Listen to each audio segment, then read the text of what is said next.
Kita mari membuka Alkitab kita di dalam 1 Korintus pasal 11 ayat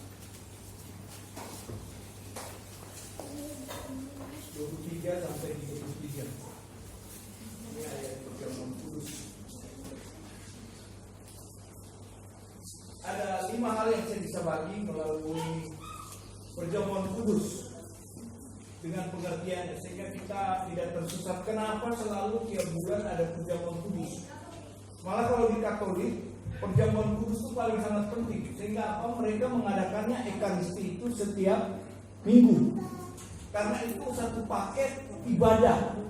Jadi perjamuan kudus itu sangat penting. Bagian yang pertama saya ingin bicara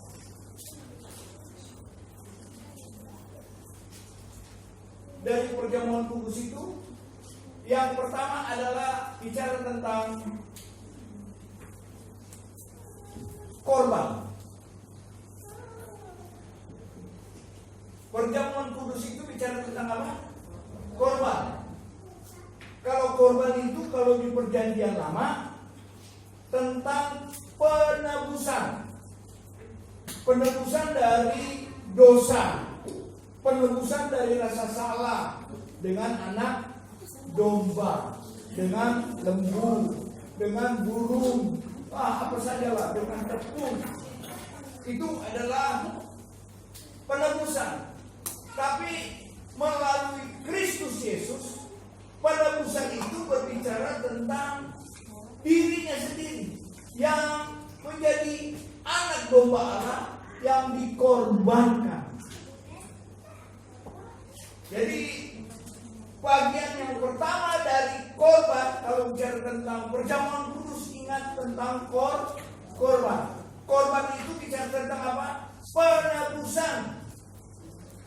Lalu dari korban itu, untuk orang Yahudi zaman itu, mereka sangat sakral. Sakral itu apa? Sakral itu sangat mereka perhatikan dengan sungguh-sungguh. Tidak dengan main-main. Karena apa? Karena penebusan yang dilakukan Tuhan itu serius, sungguh-sungguh, tidak main-main. Jadi waktu saya datang kepada Tuhan, tadi saya nggak bisa bawa motor, jadi saya naik Grab. Saya lihat udah mau jamnya. Lalu si sopir ini bilang, mau lewat tol atau mau lewat biasa? Yang paling cepat yang mana? Dia mau lewat jalan biasa. Saya bilang saya takut terlambat, lewat tol aja. Kenapa? Saya tahu pasti di Cakung terlambat lah, saya masih cincai lah. Tapi hati kecil saya nggak bisa. Mau datang kecepatan lebih bagus, tapi mau datang terlambat, wah pantang buat saya. Apalagi ada perjamuan kudus. Jadi saya harus serius. Mau bayar lebih ke, bayar tolnya, mau bayar bodoh amat itu urusan belakangan. Yang penting apa? Tugas jawab saya lakukan dengan sebaik mungkin. Saudara kalau datang ibadah, apalagi perjamuan kudus, perhatikan itu sebagai sesuatu yang serius. Kalau di saya, di kampung saya di Manado, kalau perjamuan kudus, ini zaman dulu ya, nggak tahu sekarang sih dulu. Itu orang-orangnya semuanya pakai baju putih. Oma-oma pakai baju putih. Pokoknya bajunya mereka khususkan perjamuan kudus. Tapi sekarang mungkin sudah berubah. Tapi paling tidak, poin yang pertama kalau bicara tentang perjamuan kudus, ingat ini, bukan main-main. Tapi apa? Serius. Karena sakral. Yang ketiga dari korban ini adalah bicara tentang apa? Teladan. Itu sudah mulai keluar. Teladan. Bicara tentang teladan, kalau di Alkitab bicara tentang di perjanjian lama melalui korban anak domba, tapi pada perjanjian baru Yesus Kristus sendiri.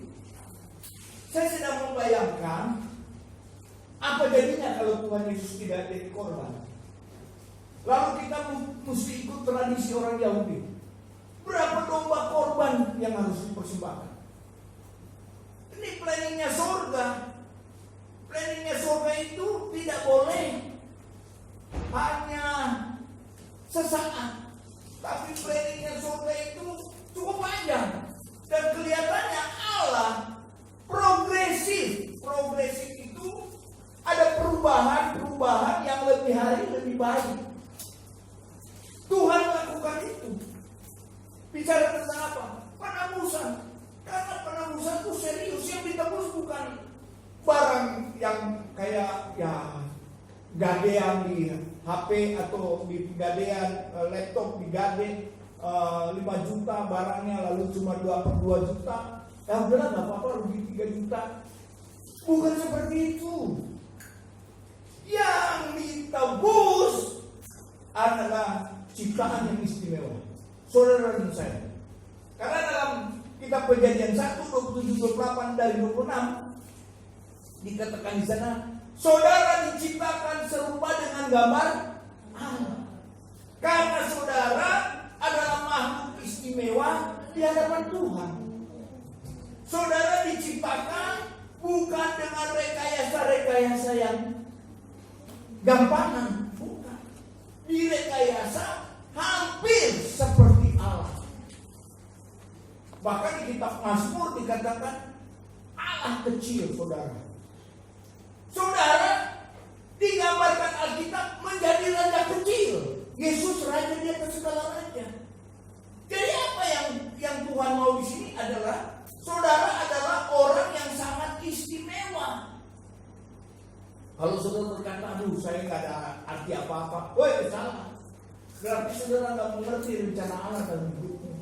Rencana Allah dalam hidupmu adalah mari menjadi sesuai dengan rencananya.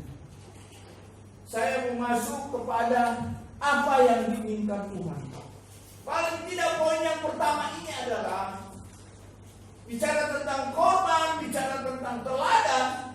Yesus sendiri memberikan teladan. Dia mau mati di kayu salib. Mana ada agama di bawah kolong langit ini tampar pipi kanan, serahkan pipi kiri. Jangan membalas musuh. Yesus memberikan teladan. Jadi dari korban itu bicara tentang teladan. Waktu Tuhan Yesus ada di kayu salib, semua maki-maki, semua penjahat maki-maki. Yesus bilang apa? Ampunilah mereka sebab mereka tidak tahu apa yang mereka perbuat. Di kayu salib saja ada 2 pengampunan diberikan.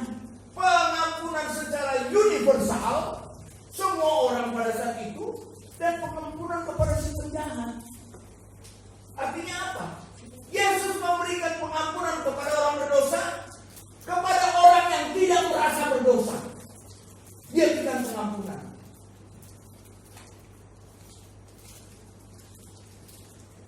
Penjahat yang di sebelah Yesus yang disalib, dia bilang apa? Ya Bapak, kalau engkau sudah di sana, di Firdaus, di belakang langit biru, di tempat yang kekal, ingatkanlah akan aku. Yesus saudara nggak nanya-nanya dulu para malaikat dia di buku kehidupan namanya terdaftar nggak ya? Enggak loh. Dia nggak nanya-nanya dulu, lu dosa apa sih di muka bumi ini? Enggak. Langsung Yesus secara spontan berkata, pada hari ini juga engkau bersama-sama dengan aku di Firdaus. Jadi perjamuan kudus tentang korban itu bicara tentang keteladanan. Nah kalau bicara tentang keteladanan, ya saya harus ikuti teladan dia. Bisa bilang amin. Dan saudara harus mengikuti teladannya tentang kehidupan yang mengampuni. Poin yang kedua, bicara tentang kasih. Yohanes 3:16. Saudara sudah tahu ayat itu. Karena begitu besar kasih Allah akan dunia ini, sehingga apa?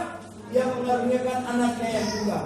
Terus supaya setiap orang yang percaya kepadanya tidak binasa, melainkan melainkan beroleh hidup yang kekal. Oh, itu ayat pegangan kita yang tidak bisa kita main-mainin.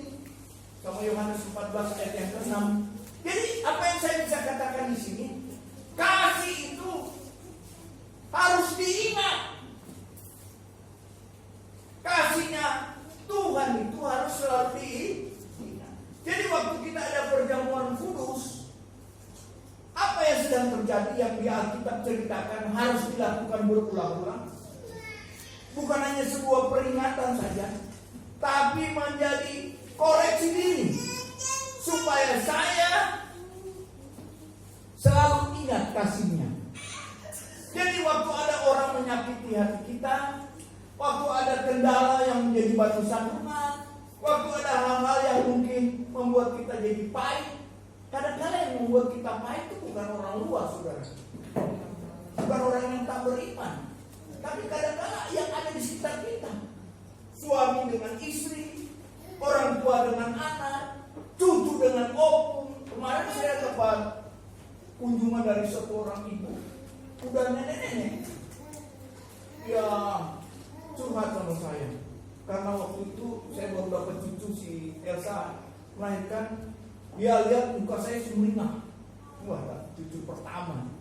Dia cucunya udah bangkotan, udah tinggal tunggu selesai wisuda. Dia bilang, aduh, cucuku itu menyakitkan aku. Buat saya secara pribadi cucu itu menyenangkan, buat saya bikin sakit hati. Kenapa? Karena cucunya ini kurang perhatian sama opungnya. Kalau opungnya nelpon, ya acu-acuan. Kalau mau datang, ya pokoknya cuek-cuek lah. Ya, saya mau bilang apa yang sudah terjadi. Paling tidak poin yang kedua di sini adalah ingat akan kasihnya. Kasih siapa? Kasihnya Yesus. Ini poin yang sangat penting, supaya saudara tidak terperangkap dengan kasih manusia. Ya, makasih Pak. Jadi ingat kasihnya. Jadi waktu ada hal-hal yang buruk dalam hidupmu, ingat apa? Kasihnya. Makanya di dalam kitab Wahyu dikatakan apa? Cinta mula-mula. Betul nggak? Kasih yang mula-mula itu harus selalu dikobarkan. Ada orang jatuh cinta itu baru pertama aja, 16, 17, 18, 20. Udah nenek-nenek, udah kakek-kakek, udah dianin aja. Gak bisa, saudara. Mesti dibangun cinta itu. Kalau tidur udah menghadap tembok kiri, udah tembok kanan. Buset. Apa yang sedang terjadi? Kasih itu harus dibangun. Amin.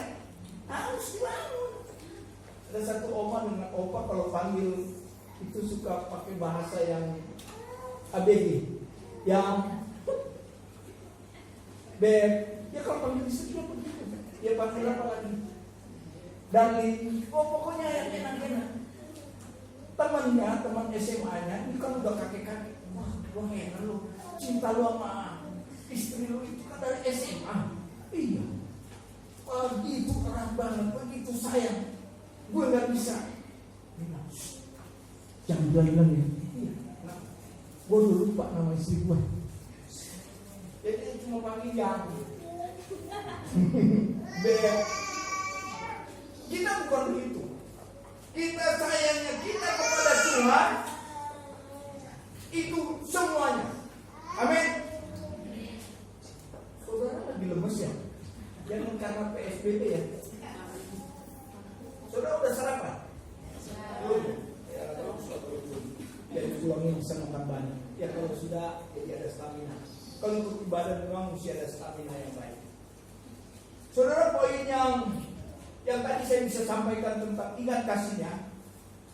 Tadi malam saya baru ikut seminar webinar, ya web melalui virtual, melalui Zoom. Ada satu orang yang kaya, namanya Wijanarko. Saudara sudah familiar namanya. Dia begitu kaya sampai punya perusahaan yang banyak. Dia kasih kesaksian karena dia jadi pembawa seminar di virtual itu. Dia melakukan apa saja sampai duitnya banyak. Lalu dia buka perusahaan. Dan perusahaannya dia udah investasi kurang lebih 200 miliar. Bukan 2 miliar sudah. 200 miliar. Itu dia udah tabung dengan susah payah. Dia udah bikin perusahaan-perusahaan yang kecil sampai dia mau bikin perusahaan yang besar. 200 miliar. Dia pikir kalau mau bikin semacam kayak begitu, perusahaan itu bisa go. Ternyata dalam tempo yang sesingkat-singkatnya, perusahaan itu langsung pahit. Dia harus bayar, dia harus order barangnya udah numpuk banyak, mau dijual nggak laku, takut kadaluarsa malah lebih hancur lagi, bayar pesangon habis lama-lama jadi 200 hampir 200 juta. Lalu dia cerita sama saya, dia cerita sama kita yang itu. Kalau bukan kasihnya Yesus, udah miring, udah stres. Jadi jangan menaruh pengharapanmu kepada uang. Jangan menaruh harapanmu kepada anggota keluarga. Itu yang tadi saya bicara tentang oma atau si opung itu dengan cucunya. Bisa mengecewakan. Jadi waktu ada orang yang mengecewakan, ingat kasihnya Yesus tidak pernah mengecewakan. Amin. Jadi perjamuan kudus ini selalu kita diingatkan akan kasihnya. Supaya apa? Saya juga mesti punya kasih kepadanya. Itu perjamuan kudus. Jadi waktu saudara makan roti, minum air anggur, ingat, itu bukan ada dengan sendirinya. Itu melalui proses tentang kerajaan surga mempunyai planning yang besar tentang saudara, untuk saudara, untuk saya. Bayangkan dia yang dari surga harus ribet-ribet merekonstruksi manusia seutuhnya seperti apa yang diinginkan Tuhan melalui darahnya, melalui korbannya, melalui penebusan, melalui kasihnya. Dan ini tidak ada agama yang sehebat agama kita. Ya, walaupun agama Kristen kalau sudah di agama jadi mayoritas, jadi member saudara. Saya kadang-kadang suka berpikir begini, saya ingin menginjil sebanyak mungkin orang percaya, tapi di negara yang Kristen yang banyak, mayoritas orang-orangnya amburadul. Suka saya berpikir kalau boleh nih tetangga saya jadi Kristen, jadi percaya Yesus. Tapi susahnya utama juga itu. Apa sih yang saya mau cerita tentang ini? Bersyukur untuk supaya saudara dibentuk iman saudara. Amin. Dibentuk. Oh Tuhan, saya harus tetap setia kepadamu. Kalau saya bohong, tanya sama Henry Mandagi, dia di Belanda. Saya waktu sana saya lihat sendiri. Tawar kasihnya. Saudara nggak boleh tawar kasih saudara kepada Tuhan. Kalau dalam keadaan hidupmu membuat engkau banyak hal yang membuat jadi tidak kuat, jadi lemah, jadi depresi dan sebagainya. Resep yang paling gampang adalah ingat kasihnya. Ingat apa? Ingat kasihnya. Yesus sudah korban buat saya. Lalu cuma karena itu saya mau hancur, mau bunuh diri. Nah, Yesus bilang apa? Jadi korban saya sia-sia. Nah, bisa saudara. Saya udah pernah lihat di Kebayoran waktu itu saya masih kerja. Ada satu orang ibu. Ya, kalau saya taksi umurnya nggak sampai 40. Ya, kalau mentok-mentok 40 lah, tapi nggak sampai sebenarnya. Lagi kereta lewat, kami ada di stasiun Kemayoran. Biasanya kan ada kereta berhenti, ada kereta yang jalan langsung, ada kereta cepat. Kalau cuma lokomotif jalannya pelan. Ini ada kereta cepat, kereta yang mau ke Jawa. Udah dipet, minggir, jangan terlalu dekat dengan relnya. Malah ibu itu mau terbang bebas di situ saudara. Giliran keretanya mau datang, dia mau terobos, mau kayak mau nyebrang. Untung ada anak SMA. badannya memang agak sedikit kuat kayaknya. Ibu itu diseret, saudara, dia tangkap, ditarik. Pokoknya kayak koper kan gitu, main asal dibuang supaya apa? Selamat. Usuk punya usuk, ditanya kenapa ibu gak lihat begini-begini? Dia nangis. Dia bilang, gue percuma mau hidup, lu kenapa selamatin gua? Gua mau mati. Ya elah, mau mati jangan susahin orang. Tapi pada saat itu dengan mata kepala saya sendiri, orang tidak menghargai hidupnya, putus asa. Kalau orang yang di luar Yesus, nggak heran. Kenapa? Dia tidak punya pengharapan. Dia tidak punya sesuatu yang akan mengingat kasihnya. Celakanya kalau dia orang Kristen, kemungkinan besar dia nggak makan firman Tuhan dengan baik. Ini poin yang ketiga yang sangat penting lagi. Karena dia tidak mengerti kasihnya. Saudara, waktu saudara nonton Passion, apa yang sedang terjadi? Babak belur Yesusnya ya, gambarnya itu kayaknya menakutkan. Kalau saya tulis tentang Yesus yang disalib itu agak sedikit enak, tapi originalnya, aslinya Yesusnya itu hancur, nggak terbentuk lagi badannya, mukanya. Kenapa? Karena dicambuk, di ujung cambuk itu ada 3 sabetan. 3 sabetan itu di ujungnya ada kayak bola. Di ujung bola itu ada kayak mata kail.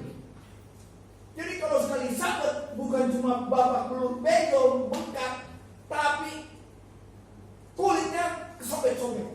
Itulah cambukannya orang Romawi. Jadi waktu saya bayangkan itu, saya cerita di sekolah minggu tentang pengorbanan Tuhan Yesus, sampai itu anak dibilang sadis banget.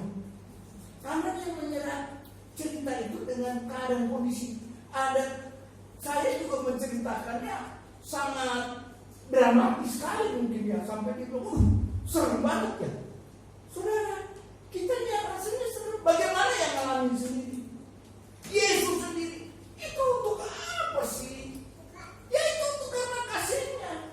Jadi waktu saudara ingat kasihnya, jangan main-main. Saudara bisa bilang amin. Jangan main-main. Ingat kasihnya itu habis-habisan. Kasihnya Yesus itu apa? Spontanitas secara utuh hidupnya. Sampai di Getsemani dia bilang apa? Kalau boleh cawan ini lalu daripadaku. Artinya apa? Yesus tahu apa yang sedang akan terjadi dalam dirinya. Tetapi kenapa dia harus melakukan? Karena planning surga. Ada rencana besar Tuhan untuk saudara demi penebusan dan kasihnya. Dari poin kasihnya, kalau saudara baca di dalam 1 Korintus pasal 11, di perjanjian lama atau di perjanjian baru hampir sama. Perjamuan kudus itu selalu dibarengi dengan perjamuan kasih. Perjamuan kasih itu merefleksikan kasih itu dibagi. Makanya di perjanjian baru orang Kristen itu banyak penganiayaan. Makanya mereka ada yang gak makan, ada yang makan, ada yang berkelimpahan, ada yang perutnya sampai sakit mah karena gak ada makan. Jadi kalau ada ibadah, ada perjamuan kudus, pasti ada makan-makan. Aku mau datang ke perjamuan kudus, udah lapar nih kepengen makan. Jadi perjamuan kudus itu zaman itu seperti itu, ada pesta, ada makan-makan. Yang cukup memberi, yang berkelebihan berbagi, tapi yang gak punya apa-apa menikmati. Jadi perjamuan kudus itu dilakukan seperti itu tradisinya. Sebenarnya bukan makan minumnya yang ingin ditonjolkan, walaupun itu dilakukan dengan makan minum, tapi melalui pengorbanan ini, melalui kasihnya, sebenarnya diajarkan tentang saling berbagi. Kalau ada yang berkelebihan di jemaah, mungkin kelebihannya nggak banyak. Jangan saudara mimpi berkelebihan itu harus berlimpah ruah, harus punya ini punya itu baru berbagi. Percaya sama saya, kalau saudara punya ini punya itu makin pelit saudara. Percaya saya, ada satu hamba Tuhan, dia itu orang kaya sekali. Saya bilang dia kaya, kenapa? Dia mainnya investasi, main bisnisnya itu properti yang omsetnya mainnya miliaran. Dia cerita sama saya, yang punya itu Sudirman yang ada gedung yang agak unik itu. Kalau saudara ke Sudirman dari sini sebelah kanan, arsiteknya itu, gedungnya lupa lagi saya. Yang punya itu temennya. Dia cerita tentang orang kaya. Dia bilang orang kaya ini kalau pergi ke Starbucks, dia nggak pesan kopi, dia nggak pesan teh, dia pesan apa? Minta air panas. Kalau air panas rupanya gratis dikasih. Kenapa? Dia bawa sendiri teh celupnya, dia bawa sendiri gulanya. Teman saya yang si pendeta itu bilang, buset deh, nggak usah, Pak, bikin Starbucks apa kopi apa mau teh, teh Pak, bikinin teh manis ya, pakai gula, dong saya tuh aduh bikin malu aja nih om. Dia belajar, dia sendiri orang, menurut saya dia orang kaya, rumahnya ada kolam renang. Dia sendiri orang kaya, tapi dia bilang ini orang kaya, bagaimana tuh? Kayaknya punya kaya. Lalu dia bilang apa? Kita mesti berhemat. Sayang, bayar 40.000 cuma Starbucks. Sayang cuma teh manis bayar 20.000, modal saset doang. Jadi saudara paham maksud saya? Jadi jangan tunggu saudara kaya bisa berbuat baik.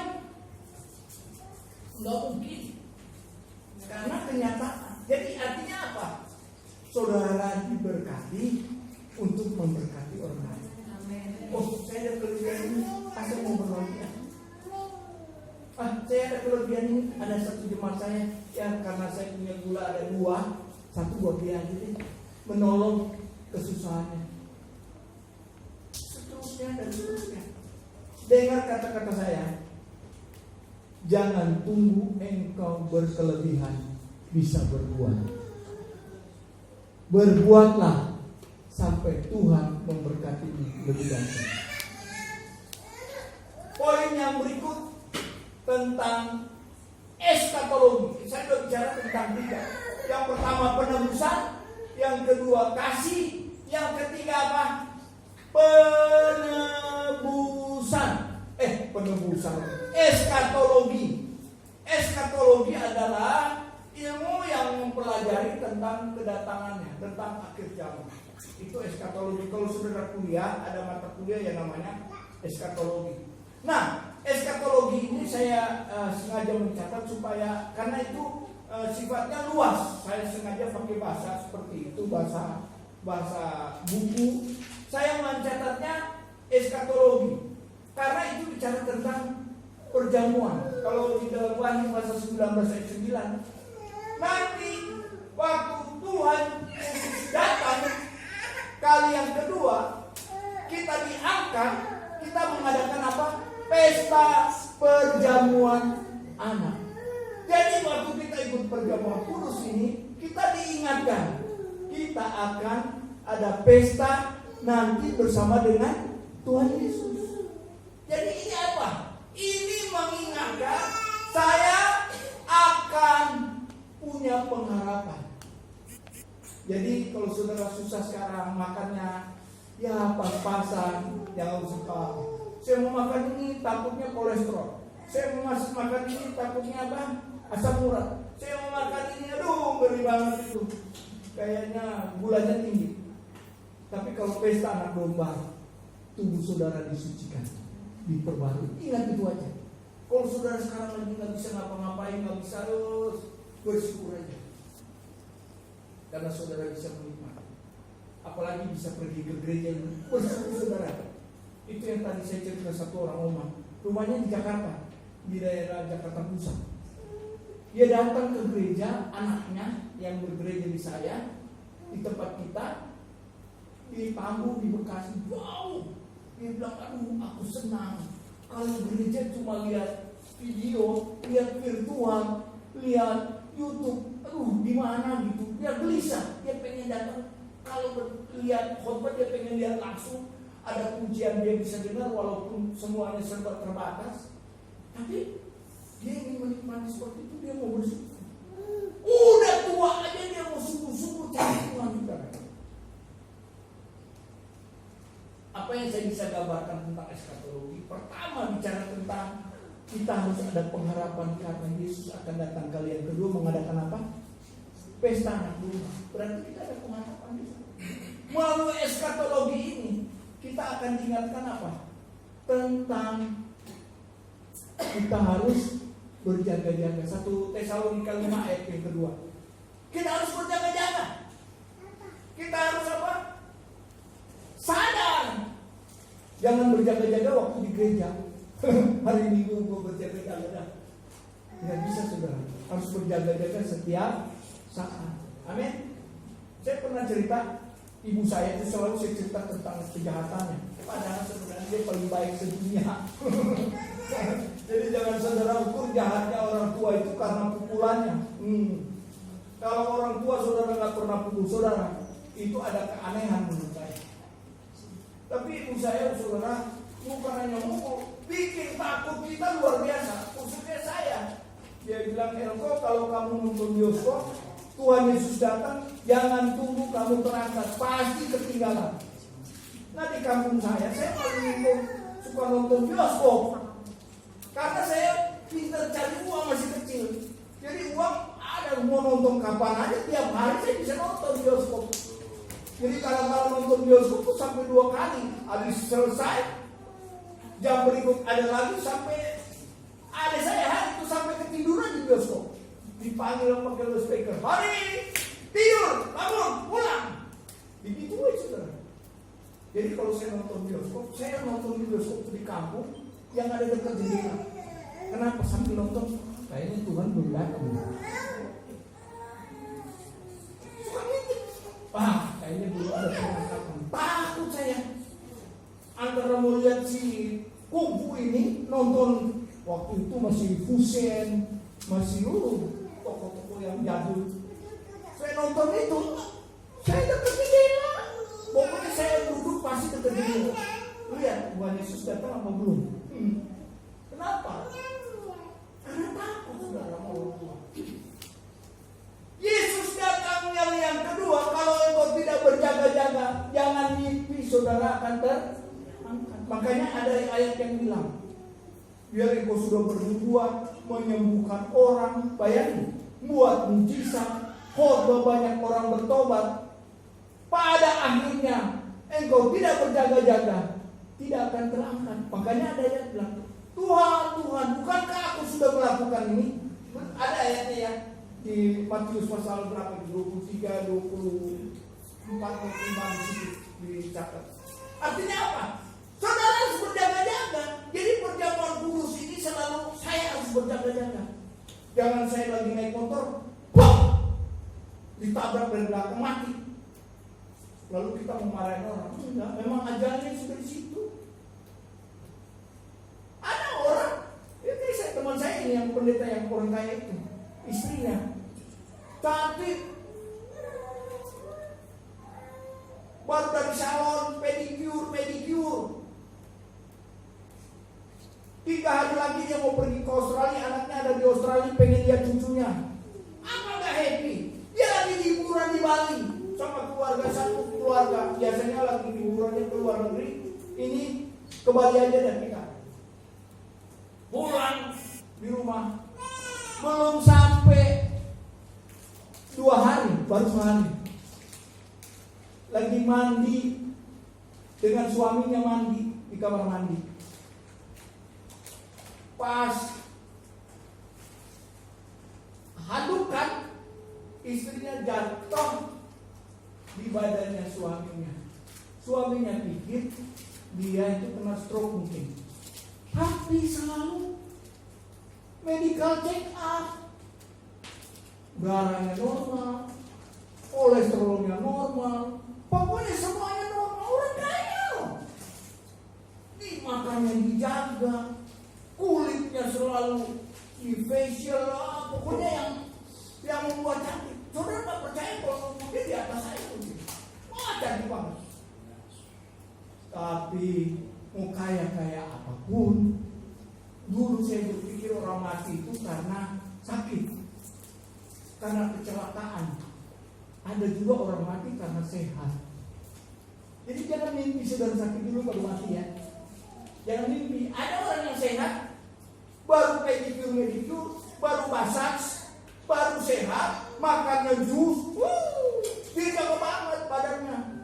Kalau cek di dokter, waduh bapak ini, ibu ini punya dicek itu semuanya bagus. Makan apa sih bu? Pendeta juga kan dia, tapi Tuhan paham. Waktu itu dia dipanggil Tuhan sampai 53. Apa yang sedang terjadi dengan eskatologi? Berjaga-jaga. Jadi perjuangan kudus ini, ingat, saya harus berjaga-jaga. Kalau Yesus mau datang, saya harus siap. Amin. Ketakutan. Apalagi capek ngomong. Harus berjaga-jaga.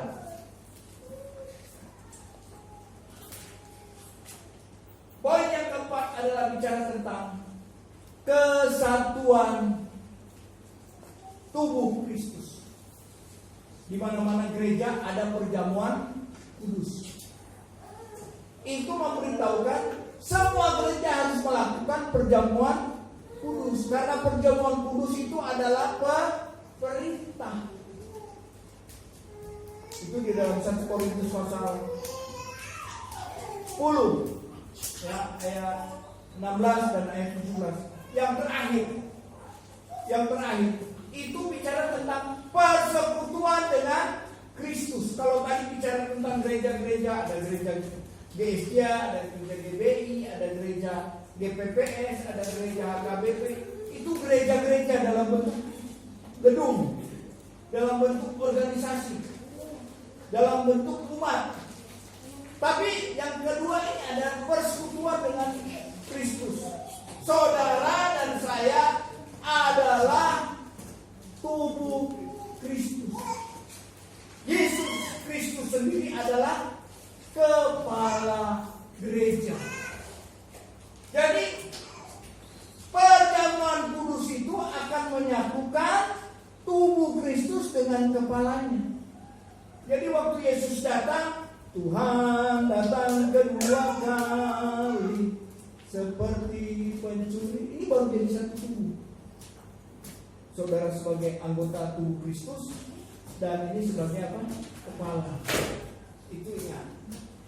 Ya, jadi perjamuan kudus itu kita akan selalu kepada gambar. Saya harap firman Tuhan hari ini mengingatkan kembali. Ada 5 poin. Yang pertama bicara tentang apa? Korban. Yang kedua bicara tentang apa? Kasih. Yang ketiga bicara tentang apa? Tentang apa? Eskatologi. Yang keempat bicara tentang apa? Persatuan tubuh Kristus. Yang kelima bicara tentang apa? Persekutuan dengan Kristus. Tuhan memberkati firman-Nya. Saudara, mari kita akan berdoa untuk firman Tuhan. Haleluya, haleluya. Sungguh Engkau amat baik ya Bapa dalam surga. Engkau sangat mengasihi kami. Engkau sangat peduli kepada kami, sehingga ada perjamuan kudus yang kami rayakan di hadapan-Mu. Kami akan melakukan ini bukan hanya sebuah tradisi atau dilakukan karena kebiasaan biasa saja, tetapi ini ada makna rohani yang paling dalam, supaya saya selalu ingat akan pengorbanan-Mu, ingat akan kasih-Mu, ingat bahwa saya adalah bukan milik saya sendiri, tetapi saya adalah menjadi miliknya Kristus. Saudara, apapun yang ada padamu, ingat, perhatikan baik-baik, bukan milikmu, karena itu hanyalah sementara saja. Serahkanlah hidupmu sungguh-sungguh kepada Tuhan. Biarlah saudara masuk kepada situasi zaman yang sangat mengagetkan ini dengan selalu ingat akan Tuhan, ingat akan kasih-Nya. Terima kasih Bapa. Firman Allah kami sudah dengar hari ini, dan sebentar kami akan ikut perjamuan kudus. Roh Kudus bantu kami, supaya apa yang akan kami lakukan hari ini membawa berkat untuk hormat bagi nama-Mu. Terpuji nama-Mu Bapa. Kami naikkan doa ucapan syukur dalam nama Yesus. Haleluya. Amin.